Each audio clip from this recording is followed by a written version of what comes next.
শুনে নিন, একজন পুরুষ চারজনকে খুশি করলে জান্নাতি। হে পুরুষ, তুমি তোমার রব আল্লাহকে খুশি করো, অর্থাৎ কোরআন মোতাবেক জীবনযাপন করো। 2 নাম্বার, হে পুরুষ, তুমি তোমার নবীকে খুশি করো, হাদিস মোতাবেক জীবনযাপন করো। 3 নাম্বার, পুরুষ, তুমি তোমার জন্মদাতা বাপকে খুশি করো। 4 নাম্বার, পুরুষ, পেটে ধরা মাকে খুশি করো। এই চারজনকে যদি খুশি করতে পারে কোনো পুরুষ, সে জান্নাতি। আর একজন নারী 3 জনকে খুশি করলে জান্নাতি। হে নারী, তুমি তোমার রব আল্লাহকে খুশি করো। হে নারী, তুমি তোমার নবীকে খুশি করো, নবীর হাদিস মোতাবেক জীবনযাপন করো। 3 নাম্বার, হে নারী, তুমি তোমার স্বামীকে খুশি করো। কোন হকের উপরে কোন স্বামী যদি তার স্ত্রীর উপরে নারাজ থাকে, আল্লাহ নারাজ হয়ে যাবে। মা বোনেরা বলে যাচ্ছি, শুনে নিন, নবীজি বললেন কয়েক শ্রেণীর নারী হলো জাহান্নামী, নামাজ পড়ে রোজা রেখে কোরআন পড়ে জাহান্নামে যাবে। কয়েক শ্রেণীর নারী কে কে? 1 নাম্বার, ওই নারী পড়ে রোজা রাখে, হজও করেছে, কিন্তু স্বামীর সঙ্গে যখন কথা বলে মেজাজ দিয়ে কথা বলে, ওই নারী নামাজ রোজা ইবাদত কবুল হবে না। 2 নাম্বার হলো ওই নারীর প্রতি আল্লাহর গজব পড়বে যে নারী স্বামীর দুর্নাম বদনাম অন্যের কাছে করে বেড়ায়। 3 নাম্বার হলো ওই নারী যে নারী স্বামী থাকতে অন্য পুরুষের সঙ্গে পরকীয়ায় লিপ্ত হয়। 4 নাম্বার হলো ওই নারী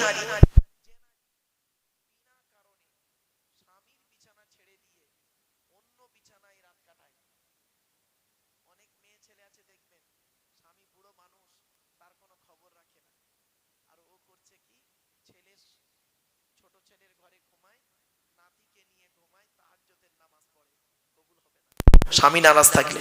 5 নাম্বার, ওই নারী যে নারী তার স্বামীর পরিবারের সঙ্গে খারাপ আচরণ করে।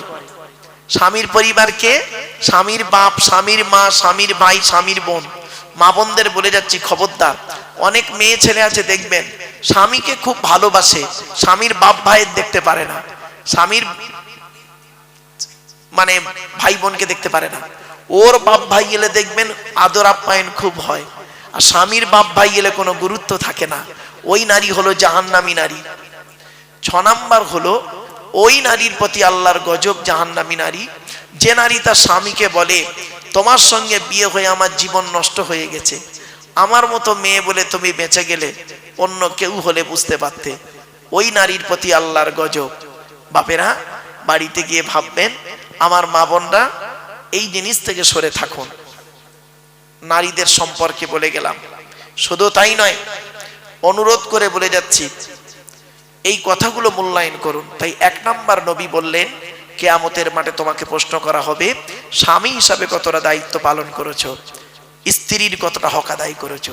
শুনে রেখে দিন, স্ত্রীর পিতামাতার গালি দেওয়া হারাম। স্ত্রীর পিতামাতাকে, শ্বশুর শাশুড়ির গালি দেওয়া হারাম। এই কোরআনে আছে 250 রকমের হারাম। কত কত কত? 250 রকমের হারাম আছে, আর 250 রকমের হালাল আছে। তার মধ্যে একটা হারাম কি জানেন? স্ত্রীর পিতামাতার গালি দেওয়া। অনেক সময় কি করেছেন আপনি, মনে আছে?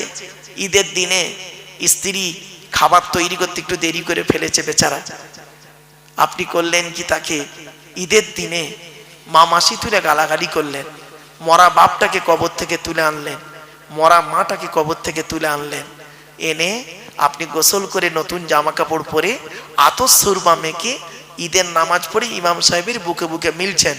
হ্যাঁ, আপনি ভাবলেন আপনার ঈদের নামাজ কবুল হয়ে গেছে। এত সোজা নয়, এত সোজা নয়, বাড়ি থেকে ভাববেন। এরপরে নবীজি বললেন তোমরা তোমাদের স্ত্রীদের হক আদায় করো। তুমি নামাজ পড়বে, স্ত্রীকে নামাজের তাকিদ দেবে, স্ত্রীকে রাতের বেলা ঘুম থেকে তুলবে।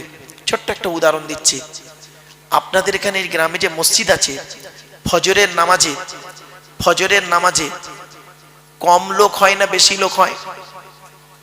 বলুন না, বলুন। কম হয়।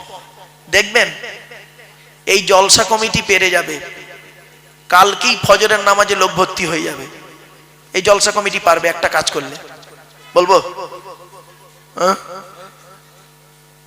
জলসা কমিটির লোকেরা যদি বলে মাইকে যে আজ থেকে ফজরের নামাজ পড়ার জন্য যদি কোনো স্ত্রী তার স্বামীকে ফজরের নামাজে যদি তুলে না দেয়, ওই স্বামী যদি দ্বিতীয় কোনো মেয়েকে বিয়ে করে, সমস্ত বিয়ে খরচা জলসা কমিটি দেবে।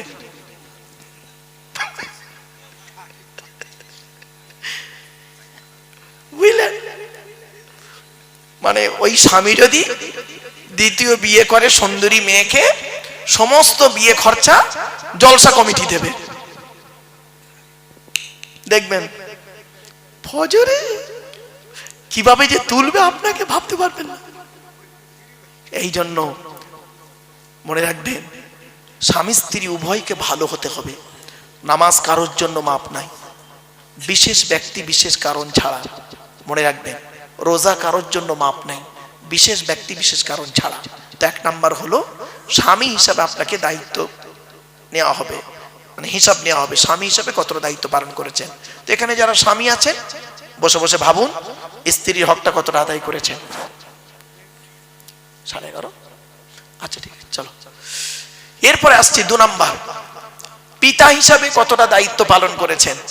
পিতা পিতা এখানে অনেক বাপ বসে আছেন না? প্রত্যেক পিতামাতার দায়িত্ব হলো, নবী বলেছেন তার ছেলে এবং মেয়ের উপরে 3টে। কটা কটা কটা? 3টে। কি কি? 1 নাম্বার নবী বলেছেন সুন্দর সুন্দর নাম রাখতে হবে ছেলে মেয়ে জন্মগ্রহণ করলে। 2 নাম্বার নবী বলেছেন ছেলে মেয়ে যখন কথাবার্তা বলতে শিখবে তাকে লেখাপড়া শেখাবে, কোরআনের শিক্ষা দেবে।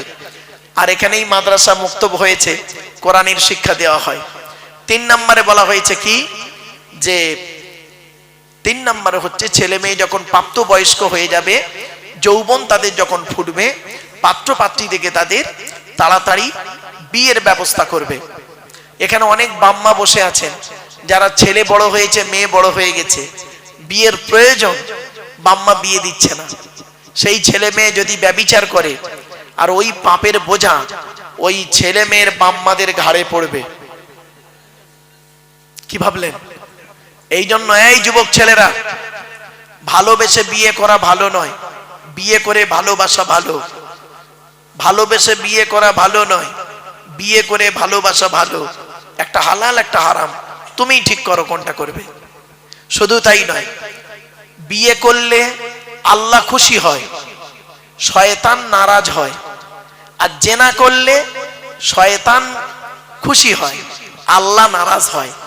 তুমি সিদ্ধান্ত নাও কাকে খুশি করতে চাও।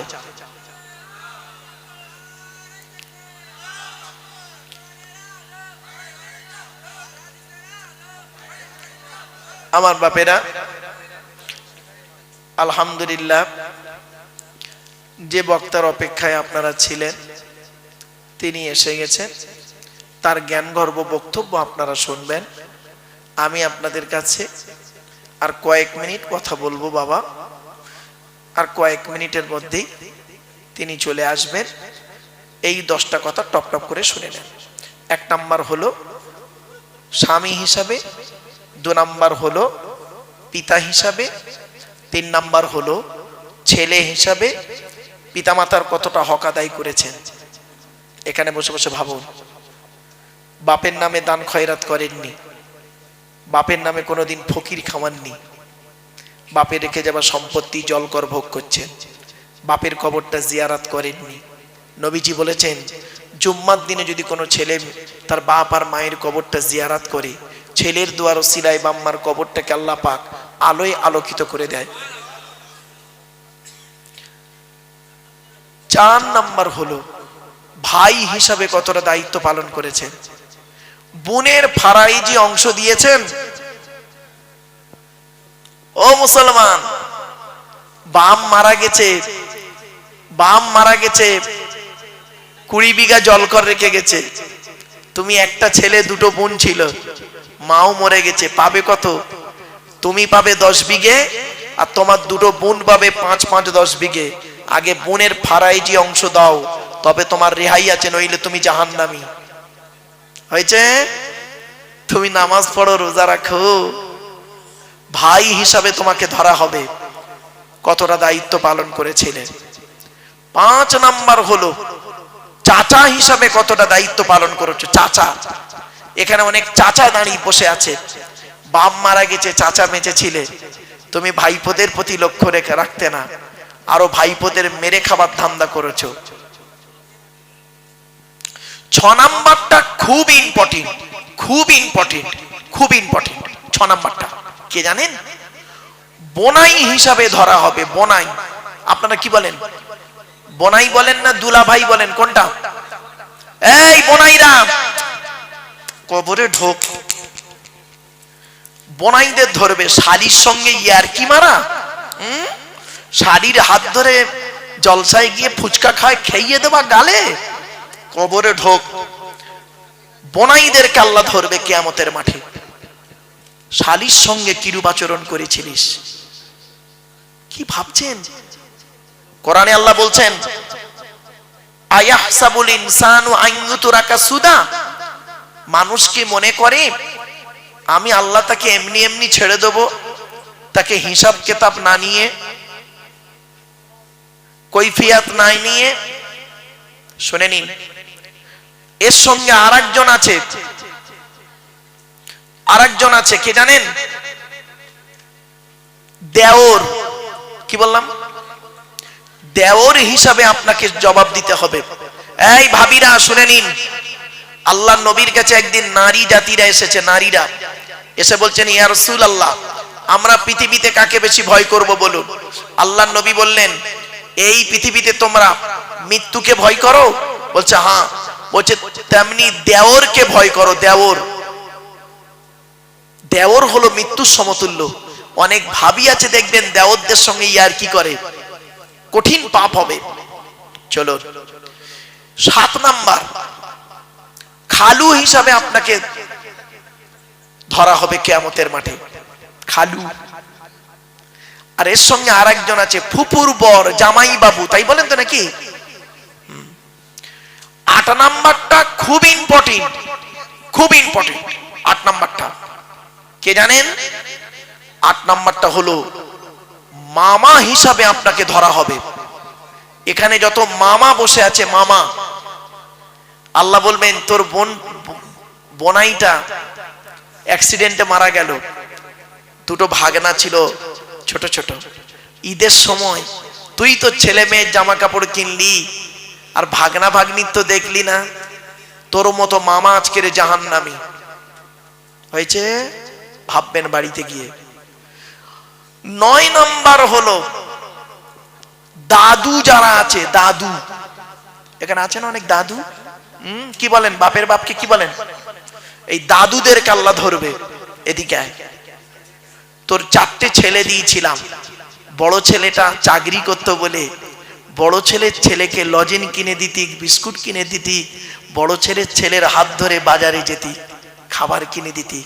আর ছোট ছেলেটা গরিব, টোটো চালাতো বলে তার ছেলে মেয়েকে তুই দেখতিক না, তোর নামাজ রোজা কবুল হবে না, তোর মতো দাদু আজকের জাহান্নামী। 10 নাম্বার হলো নানা হিসাবে ধরা হবে। নানা, নানা বোঝেন তো? এখানে অনেক নানা বসে আছেন, এই নানাদেরকে কিয়ামতের মাঠে আল্লাহ ধরবে। তো 4টে মেয়ে দিয়েছিলাম, বড় জামাইটা চাকরি করতো বলে, বড় জামাইয়ের 20 বিঘা জলকার ছিল বলে, বড় জামাই যখন আসতো মেয়ে নিয়ে, বাচ্চা নিয়ে, ভালো ভালো খাওয়াতি। আর মেজো জামাইটা গরিব ছিল বলে মেজো মেয়ে, মেজো জামাই ছেলে মেয়ে যখন আসতো তাদের প্রতি গুরুত্ব দিতি কিনা। তোর মতো নানা আজকের জাহান্নামী। বাড়িতে গিয়ে ভাববেন, এই 10 জনের বাইরে কেউ আছেন? কি ভাবলেন? 1 নাম্বার স্বামী হিসাবে, পিতা হিসাবে, ভাই হিসাবে, ছেলে হিসাবে, চাচা হিসাবে, বোনাই হিসাবে, দেওর হিসাবে, খালু হিসাবে, জামাইবাবু হিসাবে, মামা হিসাবে, দাদু হিসাবে, নানা হিসাবে। এই 10 দিকের প্রশ্ন আপনাকে করা হবে। অনুরোধ করে বলে যাচ্ছি, বাড়িতে গিয়ে ভাববেন। এই 10টা প্রশ্নের উত্তর আপনারা খুঁজে যদি বের করতে পারেন, সকালবেলা উঠে বলবেন ইনশাআল্লাহ আমি জান্নাতি। আর যদি উত্তর না পান, মরণ পর্যন্ত উত্তরগুলো খুঁজে বের করবেন। এত সহজ ভাবলেন ইসলামকে, এত সহজ ভেবে নিলেন। এজন্য আমি আপনাদেরকে আমি অনুরোধ করে বলে যাচ্ছি, কথাগুলো মাথায় রাখুন। একবার দরুদ শরীফ, আল্লাহুম্মা সাল্লি আলা সাইয়্যিদিনা মাওলানা মুহাম্মদ ওয়া আলা আলি সাইয়্যিদিনা মাওলানা মুহাম্মদ। বাপেরা, আল্লাহর পরিচয় 4টে বলেছি, নবীদের পরিচয় 3টে বলেছি। লাস্ট আলোচনা, আমাদের পরিচয় হলো মাত্র 2টো। কটা কটা কটা? 2টো। কি কি? আল্লাহ কোরআনে বলছেন, ওমাই ইউমিন বিল্লাহি ওয়া ইয়ামাল সালিহা। আল্লাহ বললেন 100% তোরা ঈমান আন আল্লাহর উপরে। আমাদের বিশ্বাসটা 100% আনবো কার উপরে? আল্লাহর উপরে। খেতে গেলে আল্লাহর নাম, শুতে গেলে আল্লাহর নাম, সব সময় আল্লাহকে সাথে রাখবেন। মনে রাখবেন, এই পৃথিবীতে আপনার স্ত্রী, ছেলে মেয়ে, ভাই বোন, বন্ধু বান্ধব কেউ আপনার আপন নয়, আল্লাহই হলো আপনার আপন। ঠিক না বেঠিক? আর আপনার রসুল আপনার আপন, বাকি সব পরগবা, মরে গেলে সব শেষ। মনে রাখবেন। তাই 1 নাম্বার হলো 100% আপনি আল্লাহকে বিশ্বাস করুন, ভরসা করবেন আল্লাহর উপরে, পৃথিবীর কোনো ব্যক্তি বস্তুর উপরে নয়। আল্লাহ পাক কোরআনে বলেছেন, ইজা আযামতা ফাতাওয়াক্কাল আলাল্লাহ। তুমি যখন কোনো কাজ করতে যাবে, পৃথিবীর কোনো ব্যক্তি বস্তুর উপরে ভরসা করবে না। ফাতাওয়াক্কাল আলাল্লাহ, একমাত্র আল্লাহর উপরে ভরসা করবে। ইন্নাল্লাহা ইউহিব্বুল মুতাওয়াক্কিলিন, যারা আল্লাহর উপরে ভরসা করে কাজে নামে, আমি আল্লাহ তাদের অত্যন্ত ভালোবাসি। জোরে বলো। একটা ছোট্ট উদাহরণ দিচ্ছি। একটাই রাস্তা, কটা রাস্তা? একটাই রাস্তা, 2টো দল গেল। একটাই রাস্তা, 2টো দল গেল। প্রথম দলটা রাস্তাটা পার হয়ে গেল, আর দ্বিতীয় দলটা রাস্তায় ডুবে মরে গেল। রাস্তাটার নাম ছিল নদীর মাঝখান। দল দুটোর নাম হলো মুসা নবীর দল, ফেরাউনের দল। মুসা নবীর ভরসাটা রাস্তার উপরে ছিল না, ভরসা ছিল আল্লাহর উপর, পার হয়ে গেল। আর ফেরাউনের ভরসাটা আল্লাহর উপরে ছিল না, রাস্তার উপরে ছিল, সৈন্যদের উপরে ছিল। বেটা ডুবে মরে গেল। বাড়িতে গিয়ে ভাববেন, ভরসাটা আল্লাহর উপরে, ব্যক্তি বস্তুর উপরে নয়। ভরসাটা আল্লাহর উপর রাখুন। এই জলসা কমিটি, জলসা যখনই দেবেন, ভরসা রাখবেন আল্লাহর উপরে। কার মাধ্যমে কোথায় কি হবে আল্লাহ পাক ঠিক করে রেখেছেন। ঠিক না বেঠিক? অনুরোধ করে বলে যাচ্ছি। 2 নাম্বার আল্লাহ বললেন, ওয়ায়ামাল সালিহা। পৃথিবীতে যতদিন বাঁচবে ভালো ভালো কাজগুলো করবে। লোকের গোঁজা মেরে মেরে বেড়াও না, ভালো ভালো কাজগুলো করবে। মানুষের উপকার করতে না পারলে ক্ষতি করতে যেও না। আল্লাহ ছাড় দেয়, ছেড়ে দেয় না। আল্লাহ ছাড় দেয়, ছেড়ে দেয় না। কথাটা মাথায় রাখুন। আল্লাহ বলছেন, মানা আমিনা সালিহাম মিন যাকারিন আও উনসা ওয়া হুয়া মুমিনুন ফালানুহইয়ান্নাহু হায়াতান তাইয়্যিবা। 14 নম্বর পারা 17 নম্বর পৃষ্ঠার একেবারে 8 নম্বর লাইন, সূরার নাম সূরা নাহাল। আল্লাহ বলেন, যে ব্যক্তি 100% আল্লাহকে বিশ্বাস করবে, ভালো ভালো কাজগুলো করবে, বেটা ছেলে হোক আর মেয়ে ছেলে হোক, ওয়া হুয়া মুমিন, সে হবে মুমিন। ফালানুহইয়ান্নাহু হায়াতান তাইয়্যিবা। পৃথিবীতে আল্লাহ পাক রব্বুল আলামিন শান্তি সম্মানের সহিত জীবন যাপন করাবে। 100% ঈমান আনুন আর ভালো কাজ করুন। এইরকম একজন লোকের নাম বলে যাচ্ছি, ফুরফুরার জমিনে ছিলেন, একেবারে শেষবারে বিদায় নিলেন আমাদের কাছ থেকে। মুফতি আজম মেজলা হুজুর পীর কেবলা রহমাতুল্লাহ আলাইহি। কি ভাবলেন? খুব বড় আল্লাহর ওলি ছিলেন, খুব বড় আলেম ছিলেন। ইলমিয়াত, জাহিরি ইলম, বাতিনি ইলম, ইলমে লাদুন্নি, ইলমে মারিফাত আল্লাহ পাক তার মধ্যে দিয়েছিলেন। কি ভাবছেন? এবার আসছে, আল্লাহ বললেন ইন্নাল, এটা দুনিয়াতে হলো, আখিরাতে কি দেবে? ইন্নাল্লাযীনা আমানু ওয়া আমিলুস সলিহাতি কানাত লাহুম জান্নাতুল ফিরদাউসি নুজুলা। 16 নম্বর পারার 3 নম্বর পৃষ্ঠার 12 নম্বর লাইন, সূরার নাম সূরা কাহাফ। নিশ্চয়ই যারা 100% আল্লাহর উপরে ঈমান আনবে, ভালো ভালো কাজগুলো করবে, তাদের ঠিকানা হবে জান্নাতুল ফেরদাউস। দুটো কাজ করুন, আল্লাহর উপরে 100% বিশ্বাস রাখুন, আর পৃথিবীতে ভালো ভালো কাজগুলো করে যান। আপনারা নিশ্চয়ই জানেন কোনটা ভালো কোনটা কালো, খারাপগুলোকে বর্জন করুন।